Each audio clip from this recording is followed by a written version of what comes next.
میری آپ سے گزارش ہے، ایک سپارہ مسجد میں پڑھے رمضان میں، ایک سپارہ گھر میں پڑھیں۔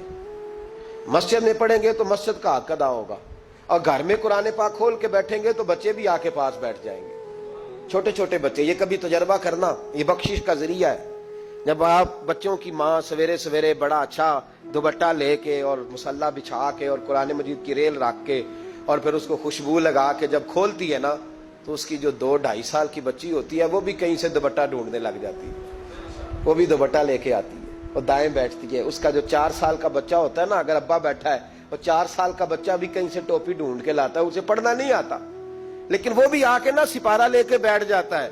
میں نے دیکھا ہے بچے تھوڑا تھوڑا ہلنے لگتے ہیں۔ قسم اللہ کی عزت کی، مجھے ایسے لگتا ہے کہ جب بیٹیوں کے بیچ ماں بیٹھ کے قرآن پڑھتی ہے اور جب بیٹوں کے بیچ باپ بیٹھ کے قرآن پڑھتا ہے، تو مجھے لگتا ہے خدا کے فرشتے بھی آسمان کے دروازے کھول کھول کے دیکھتے ہیں، کھول کھول کے دروازے دیکھتے ہیں کہ یہ کس طرح کا رنگ ہے کہ چھوٹا سا بچہ، توتلی زبان۔ مجھے وہ حدیث پڑھ لینے دو جو امام جلال الدین سیوطی نے روایت لکھی ہے۔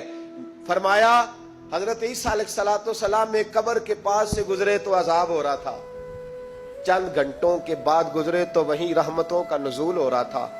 حضرت عیسیٰ عرض کرنے لگے، مولا میری مجال نہیں میں پوچھوں، چند گھنٹے پہلے یہاں عذاب تھا، اب یہیں کرم ہو رہا ہے۔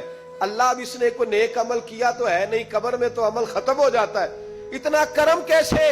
تو رب کریم نے فرمایا موسیٰ بندہ بڑا گناہگار تھا، پاپی تھا، سزا کا حقدار تھا، پر جب انتقال اس کا ہوا تو بیوی اس سے پہلے حاملہ تھی، اس کے انتقال کے 2-4 مہینے بعد بچہ پیدا ہوا، پھر اس بیوی نے بچہ پالا، آج 4.5 سال کا بچہ مکتب گیا ہے، استاد نے بسم اللہ شریف پڑھائی ہے، اس کے بچے نے توتلی زبان پہ کہا بسم اللہ الرحمن الرحیم۔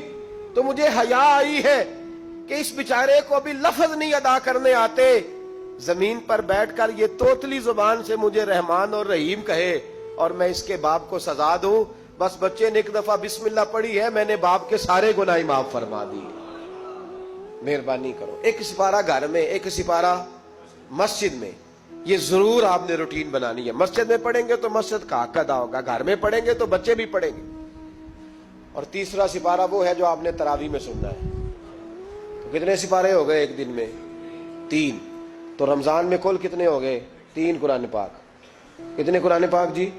3 قرآن مجید، ایک سپارہ دن میں ایک رات میں، تو آپ کا 10 دن کے اندر انشاءاللہ قرآن پاک ختم ہو جائے گا۔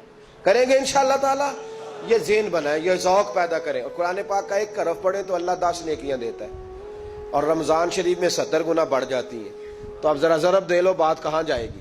تو رمضان المبارک میں قرآن پاک سے میں نے کہا کوئی اخبار نہ دیکھو، کچھ نہ دیکھو، سارا دن بس قرآن پاک دیکھو، سارا دن قرآن مجید پڑھیں، قرآن پاک سے دل لگائیں۔ حضرت عبداللہ ابن مسعود رضی اللہ تعالیٰ عنہ فرماتے ہیں نبی پاک صلی اللہ علیہ وسلم نے مجھے بلا کے کہا مجھے قرآن پاک تو سنا۔ میں نے کہا یا رسول اللہ آپ پہ نازل ہوا ہے، میں آپ کو سناؤں؟ تو فرمایا میرا دل کر رہا ہے میں تجھ سے سنوں۔ حضور کو زیادہ آتا تھا نا، تو کبھی کبھی آپ سمجھ لیں کہ آپ کو زیادہ آتا ہے، لیکن پھر بھی سامنے والے، میں اکثر کہتا ہوں مدرسے کے طلباء سے، میں کہتا ہوں آپ قاری اور حافظ تو ہو گئے ہو، پر کبھی کسی اور سے بھی سنا کرو، کہا کرو سناؤ یار 2 آیتیں، دل کر رہا ہے۔ حضرت ابی بن کعب رضی اللہ تعالیٰ عنہ کہتے ہیں نبی پاک تشریف لائے تو مجھے کہنے لگے ابی ادھر آ میں تجھے قرآن پاک سناؤں۔ میں نے کہا یا رسول اللہ مجھے فرمایا مجھے اللہ نے حکم دیا ہے کہ میں تمہیں سناؤں۔ حضرت ابی رو کے کہنے لگے یا رسول اللہ رب کریم نے میرا نام لیا ہے؟ میں کہاں وہ کہاں؟ فرمایا ہاں تیرا نام لیا ہے۔ رونے لگے، کہنے لگے حضور پھر تو میں بڑا خوش نصیب ہوں، سنائیے میں سنتا ہوں۔ تو حضور سننا بھی حضور کی سنت ہے، سنانا بھی نبی پاک کی سنت ہے۔ قرآن مجید کو سنیں۔